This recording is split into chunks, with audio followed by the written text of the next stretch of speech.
5:30 p.m. We'll start with roll call. Greener. Present. McConnell. Present. Fortune. Here. Buska. Yes. Carmen. Present. We'll do the consent agenda next. All items listed under the consent agenda will be acted upon by one motion.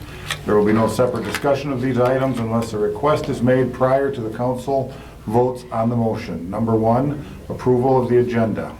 Number 2, approval of the claims. Number 3, approval of minutes from January 5, 2022. Number 4, approval of minutes from January 5, 2022 work session. Number 5, approval of minutes from January 13th, 2022 work session. Number 6, approval of Class C liquor license and Sunday sales to Cuadra Jalisco 2 Incorporated.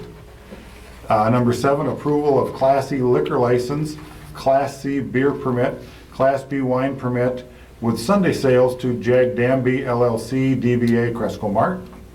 And number 8, approval of closing for portions of 2nd Avenue East and 2nd Street East for the Notre Dame School Lasagna Supper on January 28, 2022. And I have to say, number 6, that liquor license needs to be subject to pending DRAM insurance and background checks. We're still waiting for ABD to cancel the old with the Mexican restaurant. So moved. Second. With the amendment. Okay. Second. Carmen. Yes. Buska. Yes. McConnell. Yes. Greener. Yes. And Fortune. Yes. Next is staff reports. Start with Public Works. Yep, had a hydrant get hit at the intersection of 1st Avenue and 3rd Street West on Wednesday. Thankful we had the parts on hand to get it repaired, and we'll order the parts back so we have more. We don't know a whole lot about the info yet on what happened or who did it, but still talking with Tim, trying to get it figured out. There was a water main break Friday on 5th Avenue West between 5th and 6th Street. We had a few issues, so it took a little bit longer and they had to work into the night. I think they were here until about 8 o'clock on Friday night to get it fixed. The street department did burn the pile out at the yard waste site again, and it burned down very nicely, and there's not much left out there, thankfully. And then the sewer department is having some issues with the 30-horse blower motor at the plant, so they are currently running on the 100-horse motor until the parts come in to fix the 30-horse. Okay. Next, police report. Tim is not here, so we'll go on to administration. I sent out requests for proposals for the CDBG housing rehab project. I've already received back one proposal from Simmering Corey. It's probably the only one we will receive, but I have to wait till the deadline of January 25th. I was wondering if we would like to plan a special meeting so that we could review the RFPs so that we could get it awarded, because otherwise we have to wait all the way till February 7th and no work can happen until we've approved the RFP. At that time, we should also have the union proposal. And so maybe we could piggyback those two. So we wouldn't have to plan it right now if we want to wait and see when we get the union proposal, but maybe keep it in mind if we could do something that week or even the following week. So. Okay. I also sent out the request for proposal for auditors. Our 4-year contract is up, and so those are due February 14th. We usually have the council and or the mayor help review and rank those to make a recommendation, so city staff are not the ones picking the auditors. Anybody want to volunteer? How many do you usually get? How many proposals? So I sent out 4 directly. In the past, I've just gotten 2 back. Is that anybody else? I can, yeah. Okay. Amy and Dave. All right. And then just a reminder that union negotiations are February 8th, starting at 9 a.m. Okay. Number 4, any committee updates? Well, we had a meeting with the fitness center, or Park and Rec, and most of that meeting was spent discussing options of what we're going to do with the auditorium building. Scott Thompson was there and representing Thompson family. He brought out some ideas. They have some pretty good ideas. Just I think they got Yeah, put them all together to see which ones work the best. And then I think the other discussion was on some machines that they were going to buy. There is some they're buying that are separate from the school. And that's the $16,000 they had put in for them. Okay. So I think the ones from the school, that's out on debate on whether we get them for anything or pay for them. Most of that meeting. Any other ones? Comments from the audience? That's you, Jason. None? Okay. We'll go to the first agenda, set public hearing on the proposed fiscal city year property tax levy. So after our last work session, the numbers changed just slightly. I left on your desk the revised property tax levy. We're looking at 15.93, which is still lower than the 16 that we were at last year. But we can still change, we can go lower than this levy, but we cannot go higher once I've published it. And so this will need to be sent to TPD on Friday to be published in time for our February 7th meeting. So if you're all comfortable with our final adjustments that we made to the budget, I'll proceed. You need a motion for that? And so we need a motion to set the public hearing Oh, for yeah. the proposed property tax levy for February 7th. I'll make the motion. Second. Fortune, Yes. Creener, Yes. Carmen, Yes. McConnell, Yes. Buska. Yes.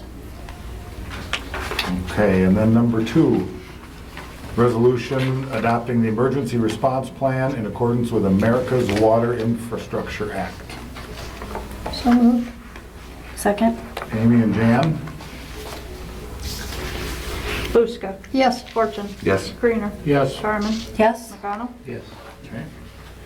Number 3, resolution authorizing the mayor and city clerk to enter into a 28-D agreement with Northeast Iowa Regional Housing Trust Fund. and this is the one that we always give $8,000 to. So moved. Second. Jan and Amy, got that? Yep. Okay. McConnell, Yes. Carmen, Yes. Buska, Yes. Fortune, Yes. Creener. Yes. Okay, number 4, set public hearing for budget amendment number 2 for fiscal year ending June 30, 2022. February 7th at 5:30. Yep. That's a motion. I'll second. Amy and Alex? Creener, Yes. McConnell, Yes. Fortune, Yes. Buska. Yes. Carmen, Yes. Number 5, review and possible approval of quote for new sweeper from Mcqueen Equipment. Nate, are you going to talk on that? Yeah, they will be here tomorrow, actually, to do the inspection on ours currently, so we'll have a better trade-in number for that, but the price of 200 and, what is it, 222, 222, 215. okay, is a solid number for what we're ordering. So it could be, I went on the low end, he gave me a ballpark of $35,000 to $40,000 or $42,000 trade, so I took the 35 of the lower one. So the 190 I feel is a pretty good number. It's quite a step up from what we currently have now. This is a brand new 2022. Bigger Pretty machine? much Or the about same. Okay. Yep, And they have it, or they have to order it? I Or? have to order it. The lead time's about 4 months. So, but he did tell me on Friday morning that they had a city or somebody order one, but they backed out, so it's already in line. So he said, we can put our name on that one, but, so he pretty much guaranteed we would have it before this year's end budget, so. And so currently I have that in the proposed budget amendment so that we can pull it in and use that extra local option sales tax we received this year to Okay. fund it. We need a motion? Yep. I'll make it. Second. Rich and Amy? Carmen, Yes. Buska, Yes. McConnell, Yes. Creener, Yes. Fortune. Yes. All right, number 6, resolution authorizing the mayor to sign a letter of intent to support an application with the Iowa Economic Development Authority for a downtown housing grant for Evans Publishing upper story housing. So we've talked about this before, thanks you guys. Just Reader's Digest version. So looking for you guys to be the fiscal agent on this application again. This is the only one, I thought we might have 3 in Howard County, but this is the only one that's actually made it to the finish line to actually make an application. They're only allowing, the state's only allowing 1 application per city. And it's for small cities, 30,000 or less. Talked about this before. The minimum award is $100,000. That's the minimum award. They're not telling us what the actual award will be. And so as I'm going through, it's all online, their applications. I'm kind of interested in how we're going to do that. So we're going to see how high the number comes in. The applicant needs to put in 25% is all they're asking. Currently, Dan's project, as you can see there, has 3 different units. He's got 2 on the ends and then 1 in the middle. It's kind of an efficiency. And he kind of talked with, our owners downtown talk, but Phil Henry did that. And Phil has 2 nice apartments, Bubba Henry's, and then he had this vacant space in the middle. And he made a 3rd efficiency, and he's actually had that out quite a bit. And so you've got a lot of different people that just need a place to stay, that maybe work here and commute in. And so the space affords it. One of the requirements, part of the grant, was that there was a common laundry. And so you see the laundry there in the middle. That was one of the things that he had to do as part of this application. But it is targeted for small communities. It is targeted for upper story housing. So, sometimes I feel like we bang on the door and nobody's listening, but by God, they did listen. Now, this is COVID money the state got. This is still using their funds to create this new program. It'd be wonderful to think that this would be a program we could apply for next time. I seriously doubt it. We'll see where the numbers all come in, but they did hear us. They do once in a while take acknowledgement that housing is a key issue in rural America, and we've had a lot of improvements in our downtown. We've had some people that have put some serious money in. You guys know who those are, and they're rented. There's no apartments upstairs that are sitting empty. They get rented, and so that's kind of part of this. It solidifies your downtown. Upper story housing always makes it always safer downtown too. So you guys will be the fiscal agent. So it being a reimbursement thing, I think they allow for two draws, similar to other stuff. So I don't know how much we will, if we get awarded at all. This is just putting in the grant. We'll see. But I'm hopeful. Questions on it? Do you write the grant for something like this, or? Yes. Yeah. Let's do the 31st day. Okay. The screws are on tight right now. So when do you find out?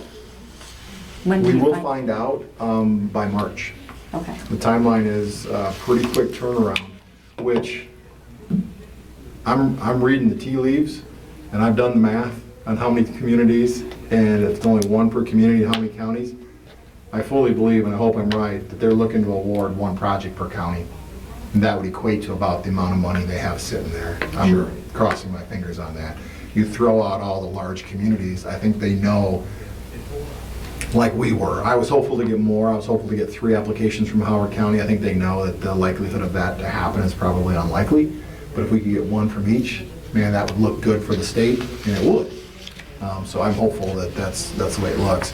They have projects, if you do 10 or more units, you could even apply for $600,000. Well, unless you had one teed up, that's pretty hard to tee up a large project like that in a rural American town, So they know upper story housing, whether it be 2 units, 3 units, or like 4, that's kind of the sweet spot, so.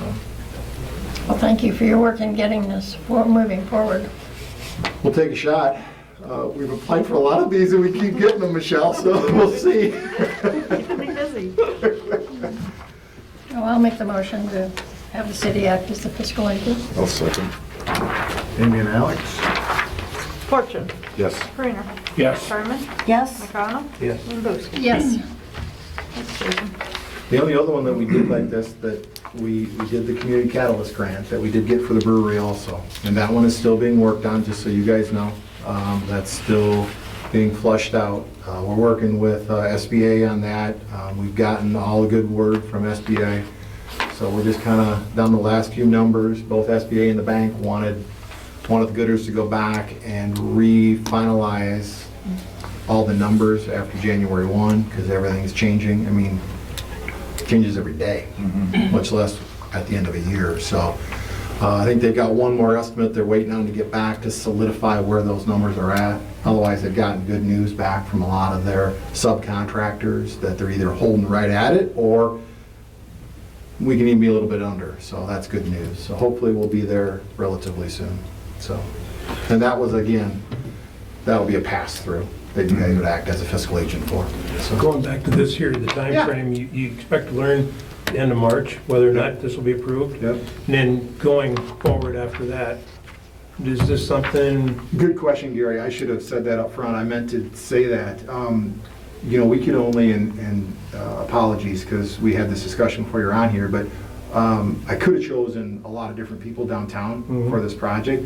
The reason that we're working with Mr. Evans is because Dan was actually going to do this anyways. So at the end of last year, we were teeing something like, not to this level, but something like this already he was working on.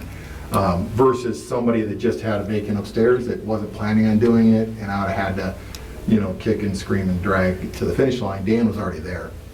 We were actually looking at doing some revolving loan funds with him to help make this happen. So that's why he was in front of the line. And the best thing about it, even if we're not successful on this, he's going to move forward. Now, it won't be, he'll scale it back probably, Yeah. because if you get 50 cents on the dollar, it's about a $208,000 project, what you're staring at there. If he gets 50 cents on the dollar, well, he's going to make it nice, and then he can charge for that. Yep. But if he has to bring it back to live within his means, basically, then we're still going to do it, and it's still going to be great, it's still going to be needed. It just won't be that level, you know. Maybe it's at $500-600 instead of $750, $800, you know, for rent. So, but we just need the rentals so bad, no matter what the level they're at, everywhere. So your expectation to having something like this? he's ready to go. He held his A contractor year, off. people could be living in it? Yes. Okay. He held his contractor off because we once said, Dan, I think you got a shot at this. And his contractor didn't like hearing that. But, so they're ready to go once we know. Yeah. But I told him, you really can't take out one board. If the state finds out you were up there, then they throw you out. So, Which building is his, just for? Evans Publishing, Times Plain Dealer. Okay. Yep, TPD. So, Good. good question there, thanks. All right, thank you, sir. Number 7, discuss issues regarding COVID-19. So I checked with Public Health today, and we had 33 positives over the weekend. So we're averaging greater than 55 per week since the first of the year. 7-day positivity is at 13%. However, it hasn't been updated since this surge. We've had more deaths. Hospital continues to struggle with triage and transfers. They're working closely with businesses. Many are requesting to have clinic retests when their staff call in with an at-home positive. They're not going to do that at Public Health. We do the same test as the take-home test, and it would be a duplicate, unnecessary test. They're encouraging the businesses to create a policy to observe their staff for taking tests if they wish, but they won't be retesting. The nursing homes are in outbreak. The vaccination process still continues at the clinic, with Howard County over 50% fully vaccinated. 80% are Omicron variant. Vaccination is most effective against this variant when completely vaccinated, to include the booster. Many vaccinated are getting the variant, but with milder symptoms. Okay. I believe that was the last thing on the agenda. Somebody would like to make a motion to end the meeting? So moved. Second. Shannon, Rich? O'Connell. Yes. Carmen. Yes. Buska. Yes. Fortune. Yes. Serena. Yes. Meeting adjourned. I thought she was going to talk about the behavior thing. You needed that. Because it said